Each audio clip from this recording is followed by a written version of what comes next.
근데 오늘 앞서 그 방송할 때 그 얘기 많이 하시더라고요. 오늘 데일리안에서 여론조사가 나왔잖아요. 네, 데일리안도 나오고 시사저널에서도 나오고 뭐 몇 네. 군데에서 나왔죠. 그래서 이제 거기에서의 조사가 김문수와 이재명의 양자 대결로 결과가 나오면서 사실 많은 분들이 조금 황당해하기도 하고 또 이게 뭐지 하고 좀 생각을 하시는 것 같아서 저희가 그 내용에 대한 해설부터 좀 하면 좋을 것 같아요. 네, 감사합니다. 그 수치를 뭐 보여드릴 수가 있는지는 잘 모르겠습니다만, 네. 그러니까 지금 이제 제가 그동안에 이제 경험했던 기자로서 경험했던 것을 말씀을 드리면, 네. 그동안에 이제 대개 이제 그때 12월 달에 선거가 있었잖아요. 그래서 1월 1일 날 그 여론조사가 나와요. 네. 그런데 1월 1일 날 여론조사가 나와서 그 1월 1일 날 여론조사 나왔던 후보가 당선된 경우는 딱 한 명 있었어요. 누군가요? 박근혜 전 대통령.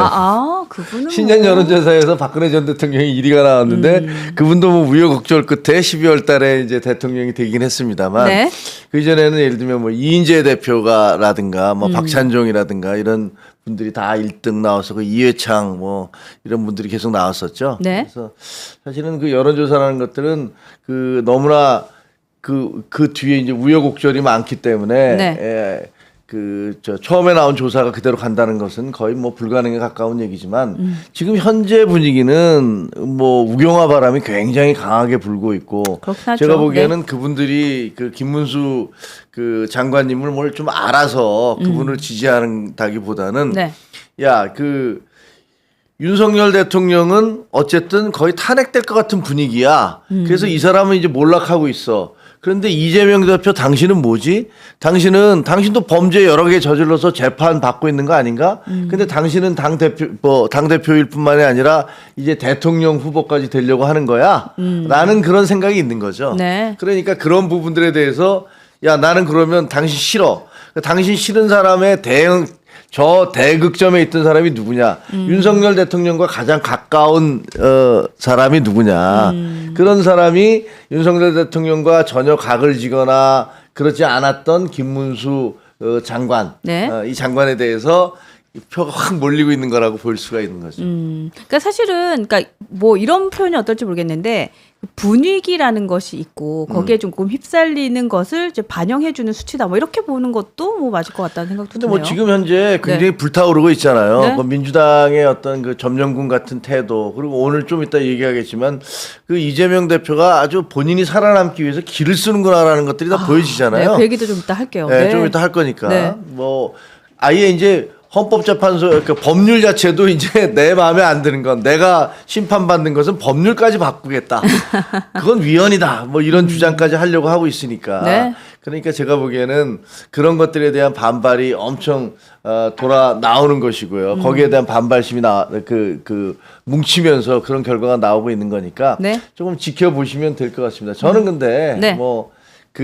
어떻게 생각하냐면 결국은 그 사필 규정이듯이 결국은 정도를 따라서 가게 돼 있어요. 한때 뭐 반짝하긴 뭐 옛날에 문국현 씨는 안 그랬나요?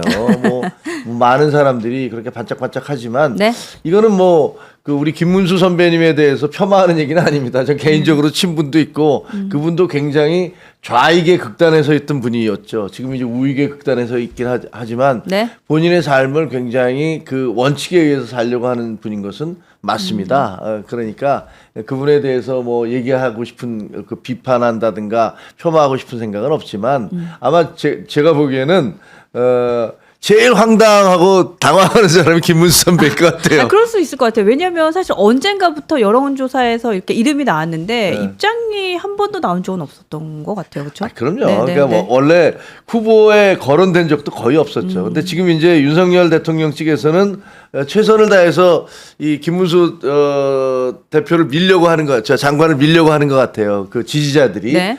그런 것들, 굉장히 좀 재밌는 그런 상황이 벌어지고 있는 거죠.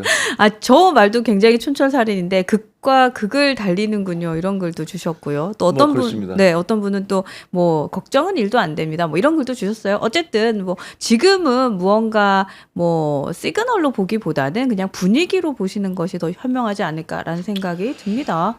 뭐 좀 좋습니다. 지켜봐야죠. 네. 이게 오늘 이번 설 지나고 나서 그다음에 어떤 식으로 그 결과가 그 여론의 흐름이 나올지는 좀 지켜봐야 되는데 네. 저는 그 변수가 되는 게 탄핵 심판 이 과정에서 나오는 얘기들 뭐 어제 엊그제 한번 했었잖아요. 그리고 이제 오늘 또 합니다. 네. 오늘 또 재판이 열린데 오늘은 이제 김용현 전 국방장관 그리고 윤석열 대통령이 직접 얼굴을 대면하게 되니까 네. 이 재판 과정에서 여러 가지 증언들이 나오고 그다음에 지금 국회 국조특위를 하고 있잖아요. 네.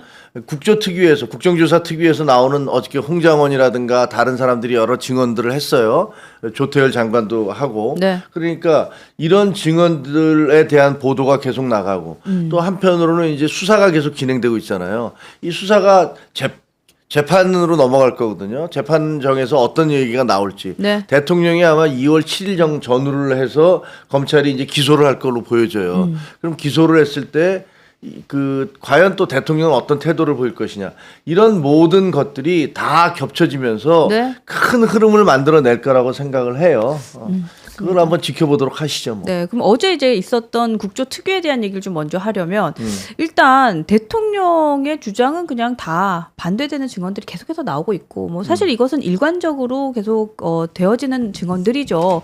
뭐 홍장원 전 국정원 1차장은 대통령이 싹 다 정리했다. 그리고 곽종근 전 특전사령관은 문부 쓰고 들어가서 끌어내 이거 분명히 지시했다 이렇게 얘기하고 있잖아요. 그렇죠. 그러니까 이제 어제 증언 중에서 하이라이트는 역시 홍장원 국정원 1차장이었죠. 네, 네. 홍장원 차장이 그러니까 대통령으로부터 좀 대기하고 있어라고 있다가 대기하고 있더니 전화가 와서 봤지 뭐 그 계엄 내가 선포한 거 그리고 지금부터 뭐 내가 당신한테 대공수사권을 줄 테니까 대공수사권 그 방첩사령부에 그 전화를 해서 도와줘. 네. 뭐 이렇게 얘기했다는 거죠. 네. 그래서 방첩사령부에 전화해서 했더니 이제 형님 그 선후배니까 육사 선후배니까 네.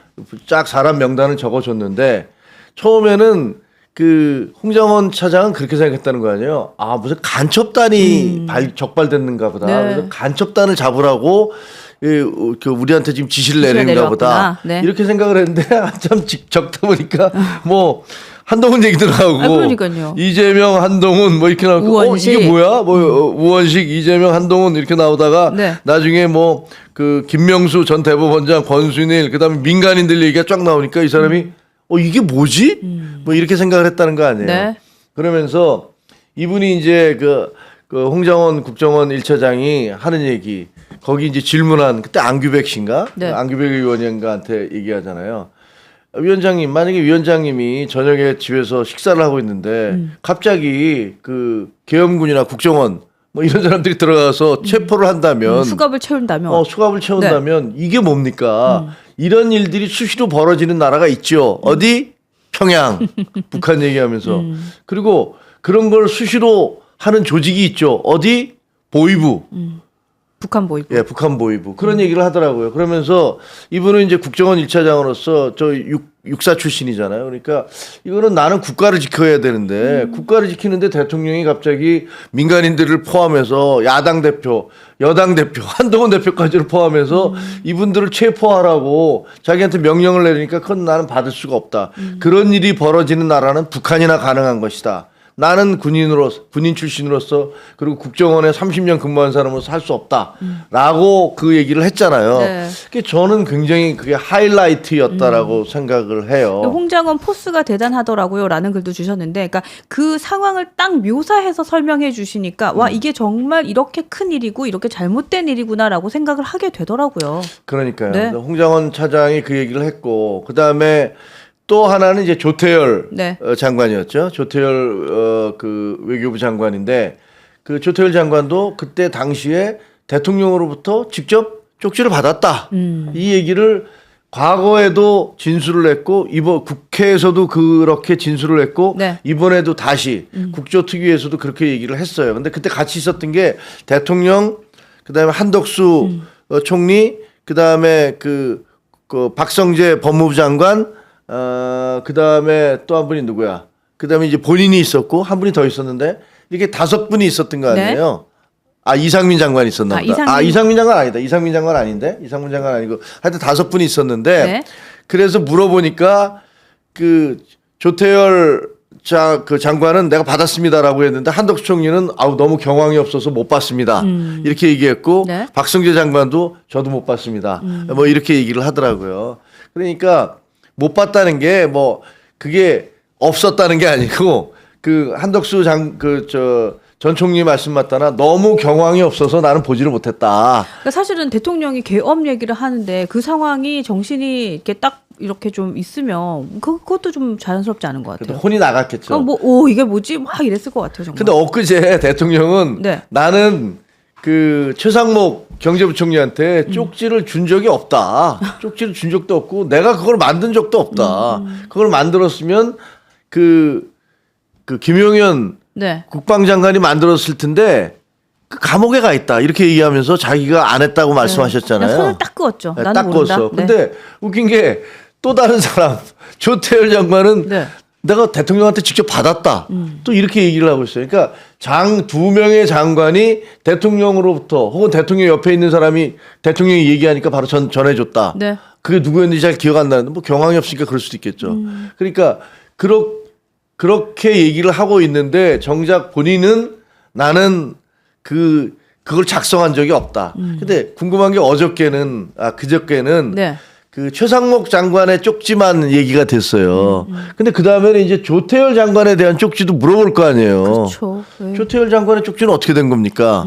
그러면 그건 뭐라고 얘기하실지 모르겠어요. 아니 그것도 뭐 일괄적으로 모른다고 하실 가능성이 좀 높지 네, 않을까 대통령은 싶어요. 아마 네. 나는 그것도 모른다 이렇게 얘기하실 것 그럴 같아요. 것 같아요. 그러면 장관 2명, 외교부 장관과 그 기획재정부 장관, 그러니까 그 경제부총리가 두 사람은 다 대통령으로부터 받았다라고 얘기하는데 대통령은 만든 적도 없고 나는 준 적도 없다라고 얘기를 한다면 글쎄 이게 도대체 완전히 대통령과 그 최측근의 장관들끼리 진실 게임이 되는데 근데 사실은 이건 누가 봐도 대통령보다는 다른 사람 그 장관들이 진실을 얘기하고 있다라고 생각이 들어지잖아요. 그렇죠. 예, 어쨌든 시킨 사람이 안 했다라고 하면 그럼 누가 시켜서 그 사람들이 그런 일을 해라는 생각을 할 수밖에 없죠. 그러니까요. 그리고 네. 내용도 나왔잖아요. 네. 내용도 나오고 그다음에 이 장관은 그 최상목 그때 당시에 경제부총리는 그걸 받아서 차관한테 건너줬다가 차관이 그것을 다시 줘서 그게 수사기관에 넘어가 있는 거 아니에요. 물적 증거물도 있는 거예요. 그러니까. 근데 네. 지금 대통령은 그 첫 번째 그 헌법재판소에 나와서 나는 아무것도 안 했다. 안 했다. 이렇게 얘기를 하시고 몰랐다, 안 네. 했다 이렇게 얘기를 하고 계세요. 그래서 이게 참으로 오늘 이제 2시 반에 네. 그 김용현 장관이 나오잖아요. 네. 이 모든 것들을 김용현 장관한테 이제 떠넘긴 거야. 그렇죠. 근데 김용현 장관이 오늘 나오면 네. 김용현 장관은 과연 뭐라 그럴까요? 그러니까 어쨌든 이슈가 두 가지잖아요. 첫 번째는 포고령 1호 작성 누가 했냐. 그렇죠. 두 번째는 그 쪽지 최상목 그때 당시에 경제부총리에게 줬던 그 쪽지 그거 뭐 네가 받았냐. 그래서 썼냐. 말씀하신 대로 그 두 가지에 그 두 개가 대해서 핵심이죠. 말이 계속 왔다 갔다 했잖아요. 네, 네. 그러니까 누구지? 김용현 장관은 대통령한테 보고했더니 대통령이 법전을 보고서 확인을 했다. 네, 법전을 보면서 지시를 했다. 근데 본인은 윤석열 대통령은 뭐 잘못 베껴가지고 왔다. 뭐 이렇게 얘기하고 있고. 잘못 뺏겨 갖고 왔는데 사실은 그 어떤 포고령에도 네. 국회에 들어가라는 그런 내용은 없다는 거예요. 네. 그러니까 베낄 내용이 없다는 거죠. 그런 내용은 없다는 건데 그래서 이 두 가지가 하나는 쪽지에 대해서 네. 그 하나는 포고령에 대해서 이 두 가지가 핵심인 이유는 두 가지 다 반헌법적이고 불법적인 거잖아요. 네. 이 두 가지를 했다는 거. 이 두 가지 중에 하나만 한다 하더라도 대통령은 굉장히 심각한 위기 상황에 처해요. 헌법재판관들이 보기에는 이게 뭐 하는 짓이야? 이런 생각이 들 거 아니에요. 진짜 국정 문란의 핵심이 되는 열쇠라고들 하더라고요. 그래서 이번에 오늘 이제 2시 반에 재판에서 이제 과연 김용현 장관이 어떤 뭐 증언을 할 것이냐는 진짜 어떤 스탠스인 거잖아요. 내가 안고 가는 건지 아니면 윤석열 대통령하고 반대되는 자신은 그냥 수하라는 것을 계속해서 주장할지 어떤 가능성을 더 높게 보세요? 그러니까요. 그러니까 네. 사실 저는 김용현 장관도 알거든요. 왜냐면 이게 TV조선에 강적들 취재할 때 같이 네. 출연할 때 같이 나왔던 분이에요. 그랬구나. 네. 그래서 잘 알고 네. 그분이 저는 정말 깜짝 놀랐어요. 왜냐면 그냥 굉장히 순한 분이다라는 느낌을 받았거든요. 순한 분이다. 네, 방송에 나갈 때는 뭐 얘기할 때 굉장히 조심스럽게 얘기를 하더라고요. 한쪽으로 오히려 제가 더 민주당을 더 강력하게 공격하고 김용현 장관은 조금 이렇게 점잖게 말씀을 하시더라고요. 그래서 아 저분은 저러신 분이구나라고 생각을 했었는데 네. 이번에 이제 계엄 사태가 터지고 난 다음에 이분이 했다는 발언이라든가. 그다음에 그 이후의 태도를 보면 정말 너무 놀랍더라고요. 그러네요. 그래서 아 이분이 달라진 건가? 아니면 원래 그랬던 건가? 이 부분은 잘 모르겠어요. 아니 방송에서 긴장을 좀 하셨나 봐요. 아니에요. 근데 아니에요? 방송을 여러 차례 나오면 대부분 그 사람의 모습이 나오거든요. 하긴 뭐 이것도 맞지 않아. 왜냐면 김민전 김민전 지금 의원 네, 전 김민전 교수죠. 의원. 네. 그분하고도 제가 방송에 많이 나갔었거든요. 근데 저는 그분이 굉장히 개혁적인 중도 보수. 그러니까 저희 색깔인 줄 알았어요. 그러니까 사람은 참 모르는 것 같아요, 그죠? 사람은 그래서 참, 네, 잘 어디지 모르는 것 같아요.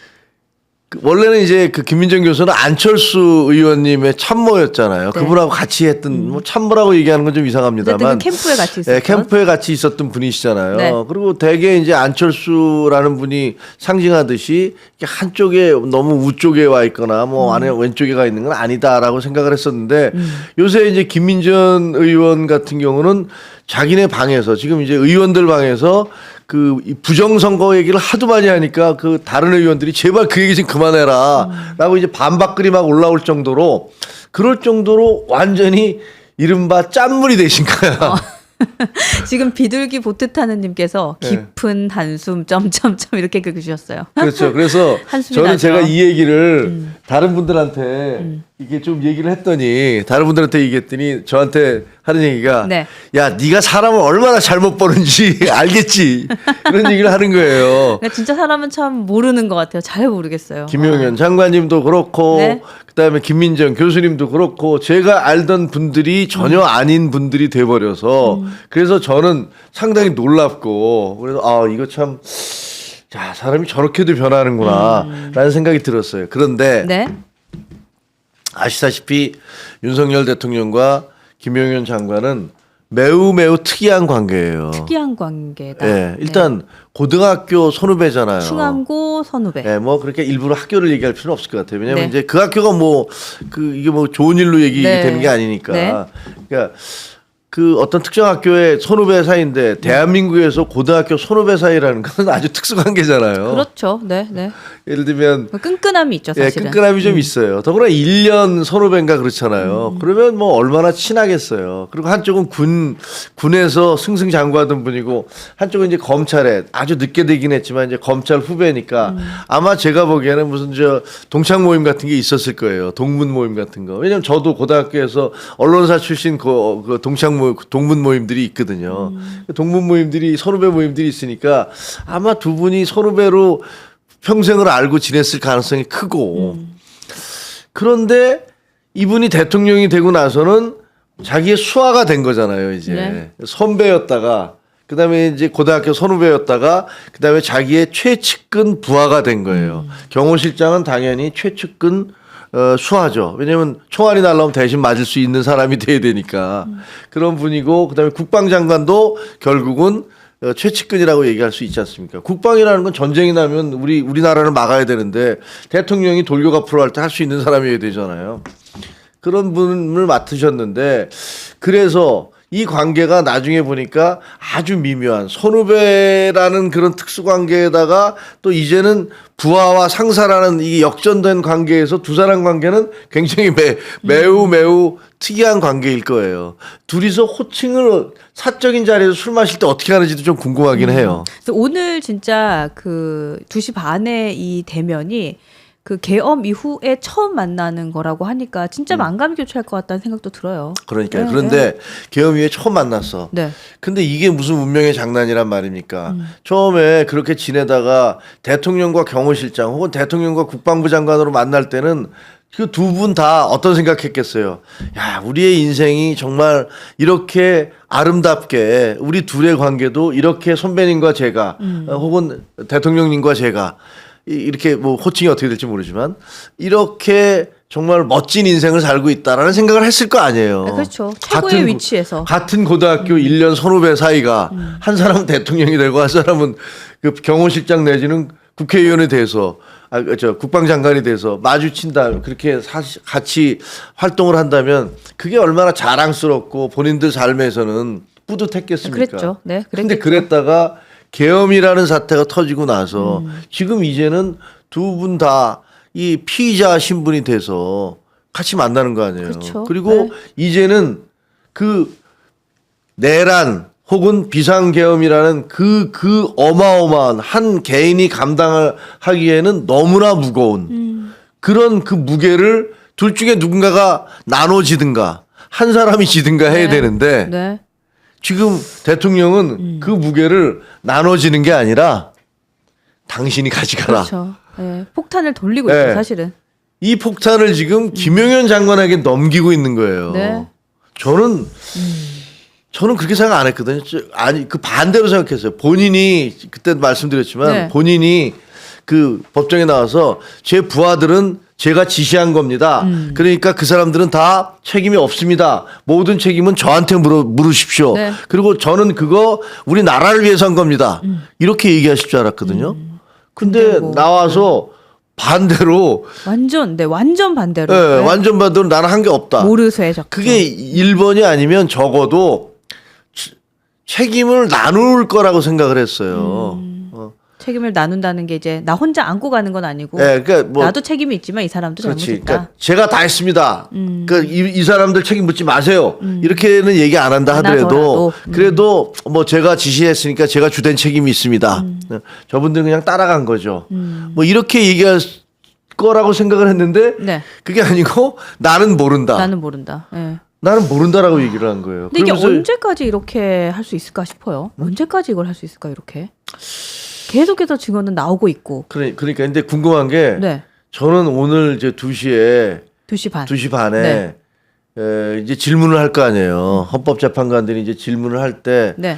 이제 이런 내용들을 김용현 장관도 전 장관도 알고 나왔을 거란 말이에요.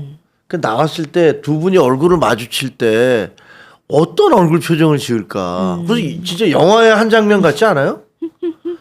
근데 이제 사실 그 변호사들, 그러니까 대통령 측의 변호사와 김용현 전 국방부 장관의 변호사 측은 어쨌든 소통을 하고 있을 거라 생각을 하거든요. 그렇죠. 근데 그러겠죠. 그 변호인들 사이에서 이러한 전략적인 뭔가 유대가 있지는 않을까요? 그러니까 지금 이제 이경혜님은 김용현이 오늘 묵비권 하지 않을까요? 아, 그럴 가능성도 그럴 가능성도 있죠. 있겠네요. 그럴 네, 가능성도 네. 있죠. 왜냐하면 이거 말을 해서 내가 대통령이 얘기했는데 아닙니다. 하기도 좀 그렇고. 그렇게 얘기하면 어떨까?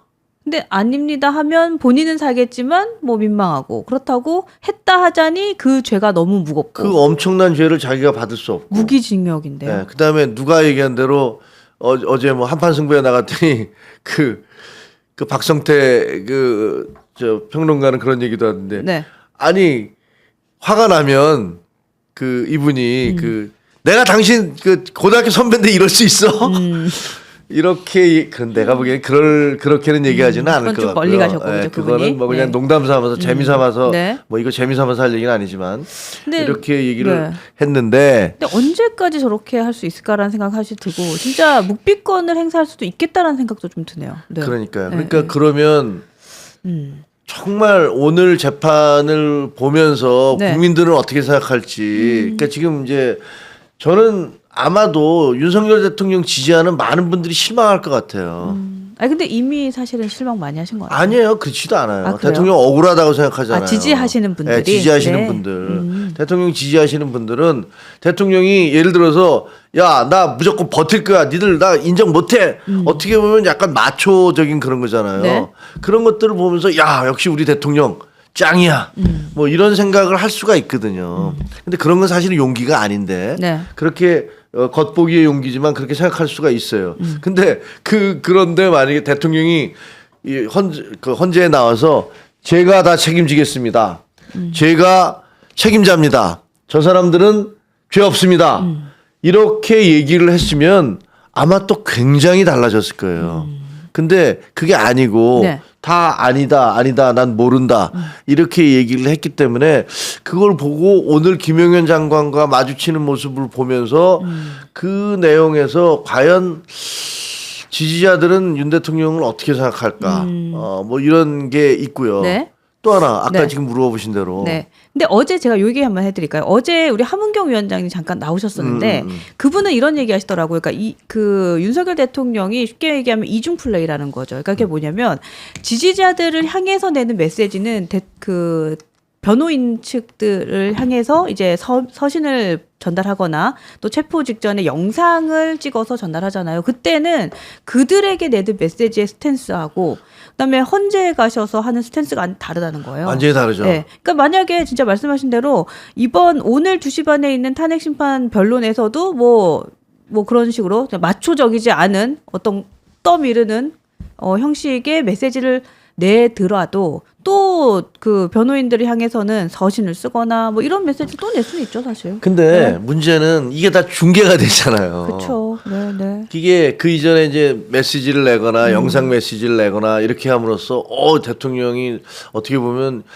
비상계엄이라는 것을 함으로써 가해자 입장에 있다가 그 다음에 이제 피해자 이거 나를 끌고 가려고 해라는 이제 피해자 위치로 간 건데 네. 그리고 그게 상당히 성공을 했어요. 많은 분들이 분노하고 뭐 이런 건데 그런 모습에서 갑자기 헌법재판소에서는 굉장히 이게 공손하다든가 공손하게 자기의 혐의에 대해서는 저는 아닌데요.